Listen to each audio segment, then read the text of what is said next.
Hello all, welcome to this video. इस video में हम बात करने वाले हैं about the expected cut off for the ICAR AO 2021 examination, जो कि 10 मई 2022 को मॉर्निंग शिफ्ट और इवनिंग शिफ्ट में कंडक्ट हुआ है। दोस्तों, अगर हम इस एग्जामिनेशन की बात करें तो it is not a very frequent examination. तो हमारे पास एक एनालिसिस नहीं है लास्ट कुछ ईयर्स की कि किस तरीके की कट ऑफ जाती है, लेकिन जब हम कट ऑफ प्रिडिक्शन करते हैं तो हम कुछ पैरामीटर्स का ध्यान देते हैं और उन पैरामीटर के बेसिस पर ही हमारी कट ऑफ डिसाइड होती है। तो जो पहला पैरामीटर होता है कट ऑफ डिसाइड करने का, वो होता है कि लेवल ऑफ एग्जामिनेशन क्या था, कि एग्जाम का लेवल क्या है। क्या एग्जाम बहुत इजी है, क्या एग्जाम बहुत मॉडरेट है, या फिर एग्जाम टफ लेवल का है।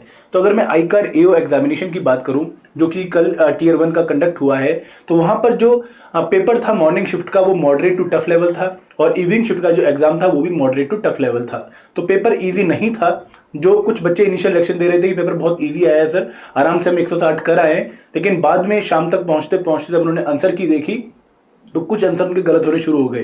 तो पेपर ट्रिकी था थोड़ा सा, जीएस वाला पोर्शन उतना इजी नहीं था, क्वांट टफ थी, ठीक है, रीजनिंग ओके ओके थी, लेकिन इंग्लिश भी अच्छे लेवल की थी। तो ओवरऑल अगर पेपर का लेवल बोला जाए तो the level of the paper was moderate to tough level, ठीक है, इजी में नहीं कहूंगा बिल्कुल भी पेपर को, ठीक है।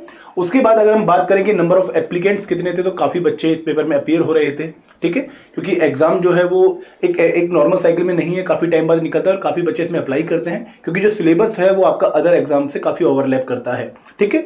तो नंबर ऑफ एप्लीकेंट्स एक दूसरा पैरामीटर होता है कि कितनी कट ऑफ जाएगी, और यहां पर भी जो नंबर ऑफ एप्लीकेंट्स है वो क्वाइट हाई है, और जो नंबर ऑफ बच्चे पेपर देने गए थे वो भी काफी ज्यादा थे। लेकिन दोस्तों, कुछ इशू हमें सुनने को मिले हैं कि सर्वर इशू है कई सेंटर्स पे, तो उसका भी देखते हैं कि एसआरबी किस तरीके से रिस्पॉन्ड करता है इस पे। लेकिन अभी हमें टेंशन नहीं लेनी। अगर हम अपना एग्जाम सबमिट कराएं तो हमारा जो मेन एम होना चाहिए कि एक बार कट ऑफ देख लें कितनी हो सकती है, और उसके हिसाब से फिर हम टीयर 2 एग्जामिनेशन की तैयारी शुरू कर दें, ठीक है। कोई नोटिस हमें पक्का देखने को मिलेगा एसआरबी की तरफ से, अगर एग्जाम में कुछ सेंटर्स में एग्जाम कंडक्ट नहीं हुआ है या फिर अननेसेसरी डिले हुआ है, तो उसके रिगार्डिंग कोई रिएक्शन पक्का होगी, ठीक है। तीसरी जो चीज है जिसके बेसिस पर हम कट ऑफ प्रेडिक्ट करते हैं, वो होती है कि आप एग्जामिनेशन को किस तरीके से खुद अटेम्प्ट करके आए हो इंडिविजुअल लेवल पर।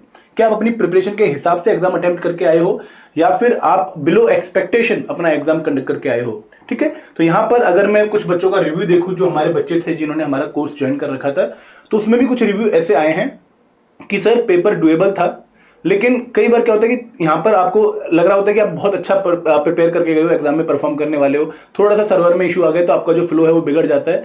तो उस वजह से काफी बच्चों को दिक्कत आई कि सर पेपर अच्छा कर रहे थे, मजा भी आ रहा था पेपर करने में, लेकिन हो क्या रहा था कि जैसे ही आंसर सबमिट कर रहे थे तो सर्वर डाउन हो रहा था, उस वजह से फ्लो हमारा ब्रेक हो गया। तो इस वजह से कुछ बच्चों के पेपर अच्छे नहीं हुए। लेकिन अगर ओवरऑल बात करूं तो जो बच्चा अच्छी प्रिपरेशन करके गया था, किसने पिछले 4-5 महीने से एग्जाम की प्रिपरेशन करी है, उसका ये पेपर अच्छा हुआ है। और बहुत सारे बच्चे ऐसे मिले जिन्होंने 140 के आसपास क्वेश्चन अटेम्प्ट किए हैं, कुछ बच्चे ऐसे भी जिन्होंने 160 भी अटेम्प्ट किए हैं, और कुछ बच्चे ऐसे भी देखने को मिले जिन्होंने 120 से कम क्वेश्चन अटेम्प्ट किए हैं। तो यहाँ पर अगर आपकी परफॉर्मेंस के बेसिस पर देखें तो यहाँ पर जो बच्चे प्रिपेयर करके गए थे उनकी जो परफॉर्मेंस है वो अबाउट 80 to 90% है, ठीक है। और जो ग्लिच आए हैं उसकी वजह से थोड़ी परफॉर्मेंस आपकी डाउन हुई है। ये बहुत एक अननेसेसरी चीज थी जो हमें देखने को मिली आईकार एओ एग्जामिनेशन में, एक्सपेक्टेड नहीं थी, ठीक है।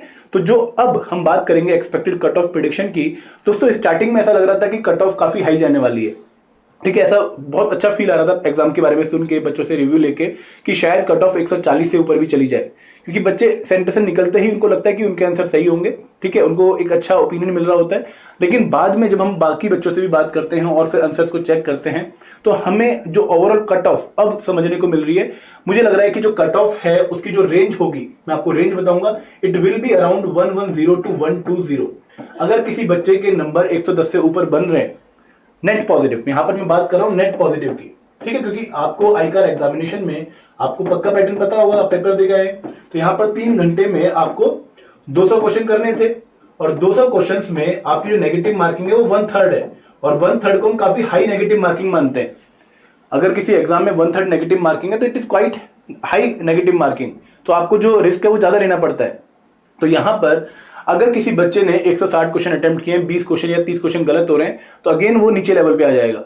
लेकिन अगर किसी बच्चे ने 140 क्वेश्चन किए हैं और उसकी नेगेटिव कम है, तो शायद उसको अच्छी परफॉर्मेंस देखने को मिले। तो ओवरऑल टाइम की इस एग्जाम में इतनी कमी नहीं होती है जितनी हमें लगती है, क्योंकि 3 घंटे में 200 क्वेश्चन बाकी एग्जाम की कंपैरिजन में अच्छा टाइम है। तो काफी बच्चों ने पेपर किया है पूरा, ठीक है। लेकिन अगर मैं एक्सपेक्टेड कट ऑफ की बात करूं, क्योंकि सर्वर इशू था, उसके बाद कुछ क्वेश्चंस इतने इजी नहीं थे, क्वांट का सेक्शन भी टफ था, ठीक है, रीजनिंग भी एक बिलो एवरेज लेवल नहीं थी, एवरेज लेवल की थी, इंग्लिश भी अच्छे लेवल की थी, तो इसलिए जो मेरी कट ऑफ प्रेडिक्शन है वो है 110 से 120। अगर किसी बच्चे के नेट पॉजिटिव जो उसने अटेम्प्ट किए हैं उनमें से अगर नेगेटिव मार्क्स को माइनस करते तो जो नंबर आएंगे, अगर वो 110 से 120 के बीच में है या फिर इससे ऊपर हैं, तो दोस्तों उसको टीयर 2 एग्जामिनेशन की प्रिपरेशन करनी चाहिए। और मैं इसलिए कह रहा हूं क्योंकि टीयर 2 एग्जामिनेशन अगेन इजी नहीं होने वाला है, और कहीं ना कहीं टीयर 1 एग्जामिनेशन से उसका लेवल हमें और अच्छा देखने को मिलेगा, क्योंकि वहां पर जो पेपर है वो डिस्क्रिप्टिव है और सिलेबस हमारे पास काफी ज्यादा है। ठीक है, तो आप लोगों को अगर आप एक बार अपना आंसर देख लीजिए, एक बार क्रॉस चेक कर लीजिए, एक आइडिया लगा लीजिए कि आपके नंबर कितने बन रहे हैं। अगर किसी बच्चे के नंबर 110 से ऊपर बन रहे हैं नेट पॉजिटिव, तो दोस्तों मेरे अकॉर्डिंग तो उसको टीयर 1 एग्जामिनेशन को भूल के अब टीयर 2 एग्जामिनेशन की तैयारी करनी चाहिए। और अगर किसी बच्चे के 120 से ऊपर बन रहे हैं तो उसको तो पक्का ही 100% ही तैयारी शुरू कर देनी चाहिए फॉर द टीयर 2 एग्जामिनेशन, क्योंकि टीयर 2 एग्जामिनेशन का सिलेबस इज क्वाइट वास्ट। वहां पर आपको प्रॉपरली जो यूपीएससी का सिलेबस है एक्सेप्ट GS3 वो आपको देखने को मिलेगा। GS1 में ज्योग्राफी है, सोसाइटी है, हिस्ट्री है, और GS2 में आपकी पॉलिटी है, गवर्नेंस है, देन आईकार के कुछ टॉपिक्स हैं, GS3 ऐसे का पेपर है आपका, ठीक है, पेपर में वहां पर आपको 2 ऐसे लिखने हैं, देन GS4 आपका एथिक्स, इंटीग्रिटी एंड एप्टीट्यूड का पेपर है, तो वहां पर आपको काफी मेहनत करनी पड़ेगी। तो अगर आप एक बार अपने नंबर जोड़ लें तो जल्दी से दोस्तों मूव ऑन करिए फॉर द टीयर 2 लेवल, क्योंकि वो भी एक अच्छा लेवल है और वहां पर भी आपको काफी अच्छा परफॉर्म करना पड़ेगा।